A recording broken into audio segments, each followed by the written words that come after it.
मैं भारत को भारतीयता की मान्यता के आधार पर फिर से खड़ा करना चाहता हूं, उस काम में लगा हूं। रहना है, निरोगी रहना है, तो इन स्वस्थ और निरोगी रहने के लिए क्या क्या करना चाहिए, ये सूत्र भागवत जी ने लिखे हैं। भागवत जी महर्षि चरक के शिष्य थे। चरक ऋषि का नाम हम सब जानते हैं। चरक ऋषि के वो शिष्य थे और सबसे बेहतरीन शिष्यों में उनकी गिनती होती है, सबसे इंटेलिजेंट माने जाते हैं। चरक ऋषि ने जितना शोध कार्य किया, भागवत जी ने उससे भी ज्यादा किया। 135 वर्ष उनकी आयु रही। 135 वर्ष में लगभग आप समझ लीजिए 18 वर्ष छोड़कर, 18 वर्ष वो ये कहते हैं कि मैं प्राथमिक अध्ययन करता रहा, तो 18 वर्ष छोड़कर बाकी सारे वर्ष उन्होंने बहुत गहन अध्ययन में लगाए। और उन्होंने कोई एक सूत्र लिखा तो उस पर कम से कम 50 से ज्यादा उन्होंने ऑब्जर्वेशंस किए। आज का जो विज्ञान है, जिसको हम आधुनिक विज्ञान कहते हैं, ये पूरा ऑब्जर्वेशन पर आधारित है। ऑब्जर्वेशन को हिंदी में क्या कहते हैं मैम? हाँ, निरीक्षण, परीक्षण या निरीक्षण। हाँ, प्रयोग या परीक्षण या निरीक्षण। तो अगर जैसे उन्होंने कोई सूत्र कह दिया तो उसका 50 बार परीक्षण किया, अलग अलग परिस्थितियों में अलग अलग लोगों पर किया, और जब उन्होंने देखा कि परिणाम वही है, तब सूत्र लिखा। अब हम कल्पना करें कि 7000 सूत्र लिखे हों और एक एक सूत्र पर 50-50 परीक्षण उन्होंने किए हों, तो पूरी जिंदगी उनकी इसी में निकल गई। महर्षि भागवत बाल ब्रह्मचारी थे। अंतिम समय तक वो ब्रह्मचर्य का ही पालन करते रहे। गृहस्थ आश्रम उन्होंने नहीं जिया, लेकिन वो मानते थे कि गृहस्थ आश्रम बहुत महत्व का है। तो ऐसे महर्षि भागवत के सूत्रों को मैं पिछले 6 साल से पढ़ता रहा, और भारत की आज की जो परिस्थिति है, मैं मानता था और आज भी मानता हूं कि उसमें ये बहुत अनुकूल है। आज हमारे भारत की परिस्थिति ऐसी है, 112 करोड़ लोग इस देश में रहते हैं। इनमें से करीब 75 से 80 करोड़ लोग बीमार हैं।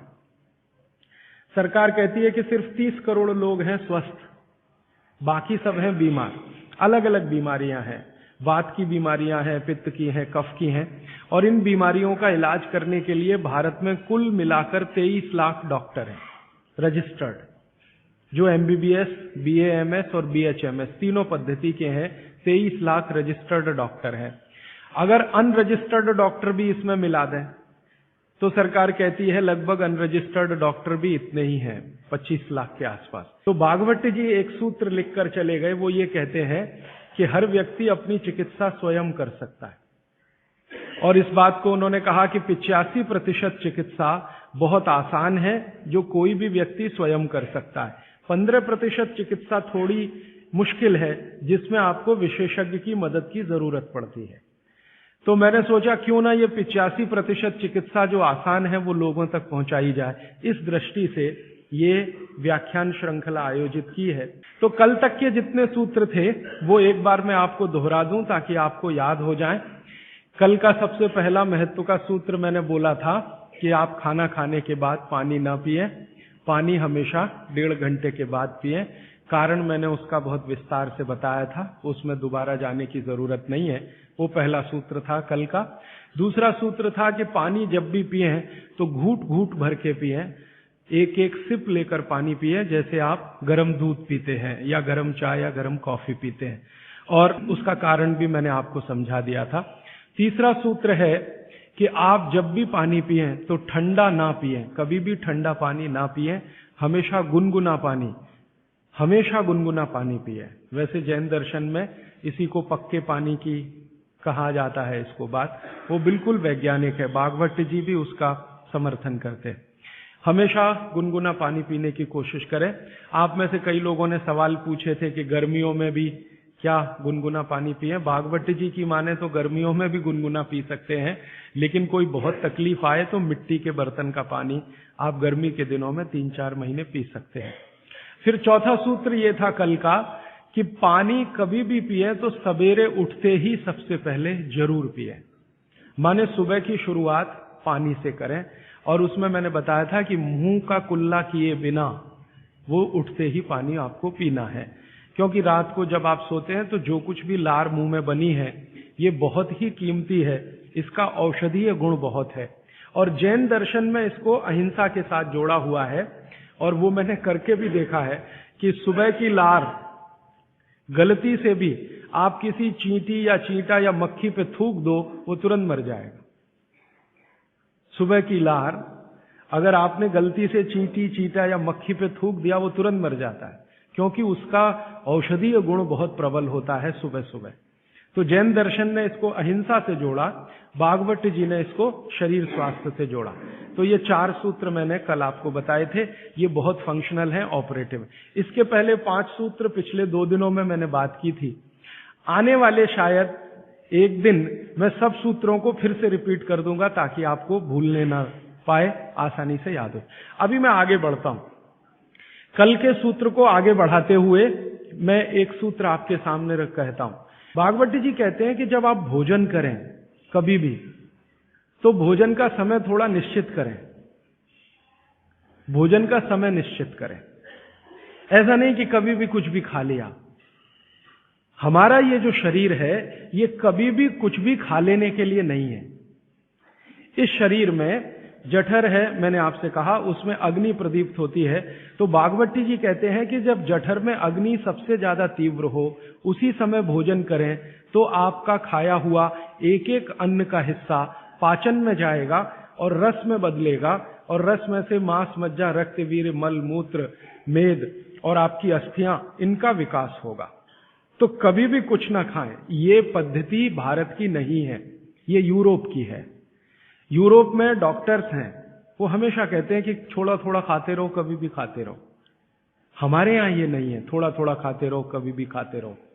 आपको दोनों का अंतर समझाना चाहता हूं। भागवत जी कहते हैं कि खाना खाने का समय निर्धारित करें, और समय निर्धारित होगा उससे जब आपके पेट में अग्नि की प्रबलता हो, जठर अग्नि की प्रबलता हो। भागवत जी ने इस पे बहुत रिसर्च किया, और वो कहते हैं कि 1.5-2 साल के रिसर्च के बाद उनको पता चला कि जठर अग्नि कौन से समय सबसे ज्यादा तीव्र होती है। जठर अग्नि कौन से समय सबसे ज्यादा तीव्र होती है? तो वो कहते हैं कि जब सूर्य का उदय होता है, सूर्य का जब उदय होता है, तो सूर्य के उदय होने से लगभग 2.5 घंटे तक जठर अग्नि सबसे ज्यादा तीव्र होती है।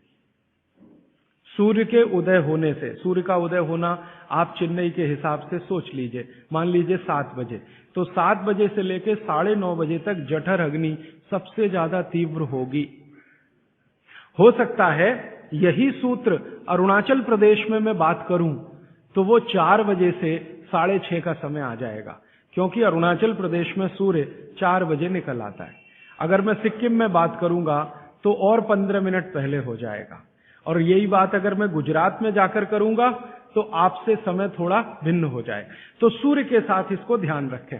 तो सूर्य का उदय जैसे ही हुआ, उससे अगले 2.5 घंटे तक जठर अग्नि सबसे ज्यादा तीव्र होती है।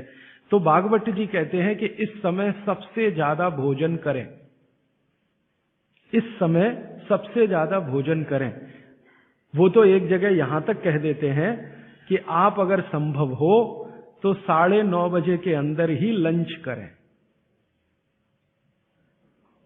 9:30 बजे के अंदर ही लंच करें, माने ब्रेकफास्ट गायब, नाश्ता छोड़ें, सीधे ही भोजन करें। यहां तक वो कहते हैं। वो ये कहते हैं कि सुबह 9:30 बजे तक अगर आपने भरपेट भोजन किया है, तो इसमें से जो कुछ भी बनेगा, वो एक एक बूंद, एक एक अन्न का टुकड़ा, एक एक दाने का टुकड़ा आपके शरीर के लिए उपयोगी होगा। क्यों? क्योंकि वो कहते हैं कि सुबह 7 बजे से, आपके हिसाब से मैं कह रहा हूं, 7 बजे से 9:30 जठर अग्नि बहुत तीव्र होती है। भागवत जी ने एक और रिसर्च किया था कि शरीर के जो अलग अलग अंग हैं, जैसे हृदय है, हृदय, और जैसे जठर है, जठर, जैसे किडनी है, जैसे लीवर है, इनके काम करने का अलग अलग समय है। जठर अग्नि के काम करने का सबसे अच्छा समय है 7 से 9:30, सूर्योदय से 2.5 घंटे तक। फिर इसी तरह से हृदय, हृदय के काम करने का समय है सबसे ज्यादा ब्रह्म मुहूर्त से 2.5 घंटे पहले। ब्रह्म मुहूर्त आप समझते हैं 4, 4:30, तो 2, 2:15 बजे, 1:30 बजे से लेकर 4 बजे के बीच में हार्ट सबसे ज्यादा सक्रिय होता है, और सबसे ज्यादा हार्ट अटैक उसी समय में आते हैं। किसी भी डॉक्टर से पूछ के देख लीजिए, क्योंकि हृदय जब सबसे ज्यादा सक्रिय होगा तो हृदय घात भी उसी समय होगा। इसलिए 99% हार्ट अटैक अर्ली मॉर्निंग्स में ही होते हैं, क्योंकि हृदय के काम करने का उस समय सक्रियता सबसे ज्यादा है। इसी तरह हमारा लीवर है, इसी तरह किडनी है। इसकी पूरी एक सूची मैंने बनाई है, बाहर पुस्तकों में है, इसलिए विस्तार में मैं नहीं जाता।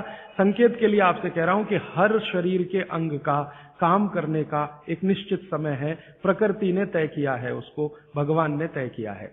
तो आपका जठर अग्नि है, ये सबसे अच्छा 7 से 9:30, तो आप भरपेट खाना खाइए, ठीक है। फिर आप बोलेंगे जी दोपहर को भूख लगी तो थोड़ा और खा लीजिए, लेकिन भागवती जी कहते हैं कि सुबह का खाना सबसे ज्यादा, अगर आज की भाषा में मैं कहूं तो आपका जो ब्रेकफास्ट है ना, वो हैवियर से हैवियर होना चाहिए, भारी से भारी ब्रेकफास्ट। जितना खाते हैं ज्यादा भी खा लीजिए, कोई फर्क नहीं पड़ता। सुबह के नाश्ते में भरपेट खाइए। फिर वो कहते हैं दोपहर का भोजन अगर आप कर रहे हैं तो इसको थोड़ा कम करिए, नाश्ते से दोपहर का भोजन नाश्ते से कुछ कम करिए, 1/3 कम कर दीजिए, और रात का भोजन दोपहर के भोजन का 1/3 कर दीजिए। अब सीधे से मैं कहता हूं, अगर आप सवेरे 6 रोटी खाते हैं तो दोपहर को 4 ले लीजिए और शाम को 2 ले लीजिए। अगर आपको आलू का पराठा खाना है या गोभी का पराठा खाना है, आपकी जीभ स्वाद के लिए मचल रही है, तो भागवत जी कहते हैं कि सब कुछ सवेरे खाओ। आलू का पराठा भी खाओ, गोभी का पराठा भी खाओ, मूली का पराठा खाओ, जो आपको खाना है। हालांकि जैन है तो आलू का पराठा तो निषिद्ध है, मूली का भी निषिद्ध है आपके लिए। फिर अगर जो जैन नहीं है उनके लिए आपको जो ज्यादा अच्छा लगता है खाने में, मैं आपको एक वाक्य में कहता हूं, जो चीज सबसे ज्यादा पसंद है वो सुबह खाओ। रसगुल्ला पसंद है तो सुबह खाओ, रबड़ी खानी है तो पसंद है तो सुबह खाओ, जलेबी खानी है तो सुबह खाओ, इमरती खानी है तो सुबह खाओ। जो भोजन आपको सबसे ज्यादा पसंद है वो सुबह खाओ, पेट भर के खाओ। वो ये कहते हैं कि इसमें छोड़ने की जरूरत नहीं है, पेट भर के खाओ तो पेट की संतुष्टि हुई, मन की भी संतुष्टि होती है। और भागवती जी कहते हैं कि भोजन में मन की संतुष्टि पेट की संतुष्टि से ज्यादा बड़ी है। मन हमारा जो है ना, ये खास तरह की वस्तुओं से या हार्मोन से या एंजाइम से संचालित है। मन को आज की भाषा में डॉक्टर्स लोग जो गिनते हैं ना, हालांकि वो है नहीं, लेकिन उन्होंने जो कहा है वो पीनियल ग्लैंड के बारे में है। ये जो पीनियल ग्लैंड है ना, इसमें से बहुत सारा रस निकलता है, जिनको हम हार्मोन्स कह सकते हैं, कुछ एंजाइम्स हैं। ये संतुष्टि के लिए सबसे आवश्यक ग्लैंड है, पीनियल ग्लैंड। तो भोजन अगर आपको तृप्त करता है, भोजन में एक तो पेट भरना है और एक तृप्त होना, तृप्त करेगा तो पीनियल ग्लैंड आपकी सबसे ज्यादा सक्रिय है। तो जो भी रस और एंजाइम चाहिए शरीर को, नियमित रूप से समान अंतर पे निकलते रहते हैं। और जो भोजन से तृप्ति नहीं है तो गड़बड़ होती है पीनियल ग्लैंड, और पीनियल ग्लैंड की गड़बड़ी पूरे शरीर में पसर जाती है और आपको तरह तरह के रोगों का शिकार बना दे। अगर आप तृप्त भोजन नहीं कर पा रहे हैं तो निश्चित रूप से 10-12 साल के बाद आपको मानसिक क्लेश होगा और रोग होंगे। मानसिक रोग बहुत खराब है, आप सिजोफ्रेनिया के शिकार हो सकते हैं, डिप्रेशन के शिकार हो सकते हैं, आपको कई ऐसी गंभीर बीमारियां हो सकती हैं। भागवती जी कहते हैं कि आप भोजन करते हुए अगर संतुष्ट नहीं है तो 27 तरह की बीमारियों से ग्रसित हो सकते हैं। उनकी पूरी सूची है, वो पुस्तक में है। कभी भी भोजन करें तो पेट तो भरे ही, मन भी तृप्त हो, और मन के तृप्त और पेट के भरने का सबसे अच्छा समय सवेरे का ही है।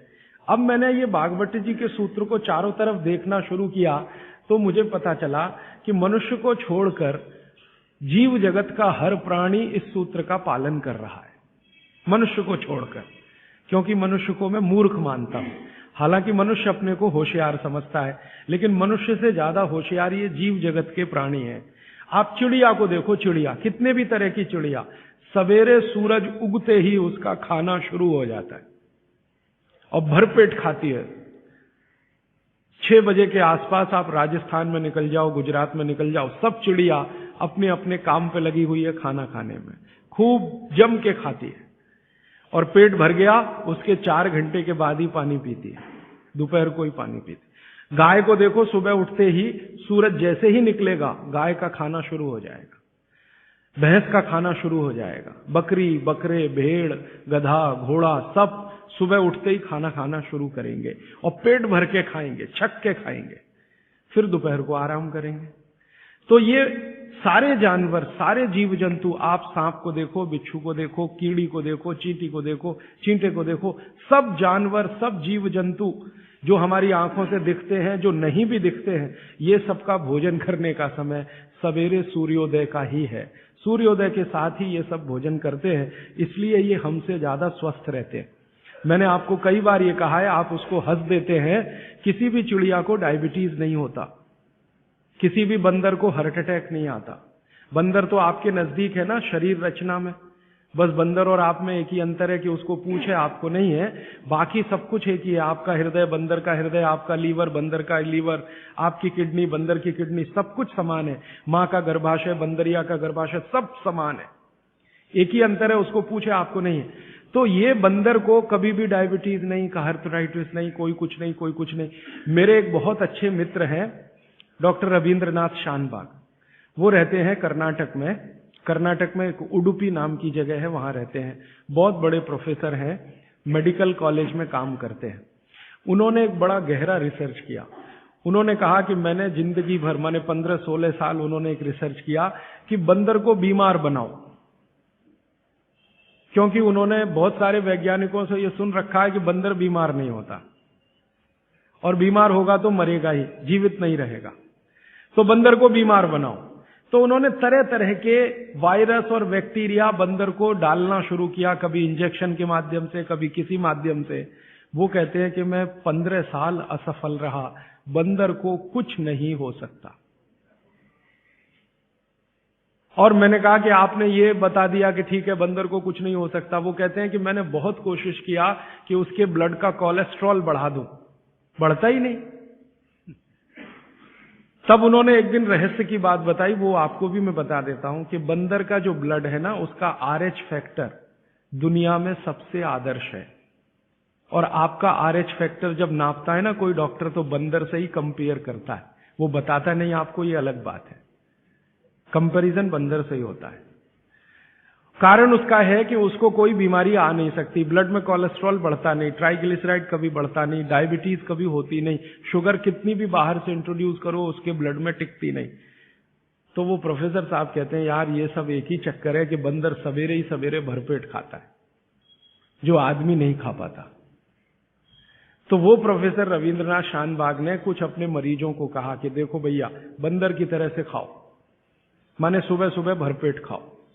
तो उनके कई मरीज हैं जिन्होंने पर उन्होंने एक्सपेरिमेंट किया, और वो मरीज बताते हैं कि जब से उन्होंने सुबह भरपेट खाना शुरू किया, किसी की डायबिटीज माने शुगर कम हो गई, किसी का कोलेस्ट्रॉल कम हो गया, किसी के घुटने का दर्द कम हो गया, किसी के कमर का दर्द कम हो गया, किसी का कुछ, गैस बनना बंद हो गई, पेट में जलन होना बंद हो गई, नींद अच्छी आने लगी, वगैरह वगैरह सारे इंप्रूवमेंट वो बोलते हैं होते हैं। तब से वो चिल्ला चिल्ला कर कहते हैं। दोस्तों सबसे पहले तो चैनल सब्सक्राइब करें, फिर लाइक, कमेंट और शेयर करें, और हाँ, हमारा एंड्रॉयड ऐप डाउनलोड करना ना भूलें।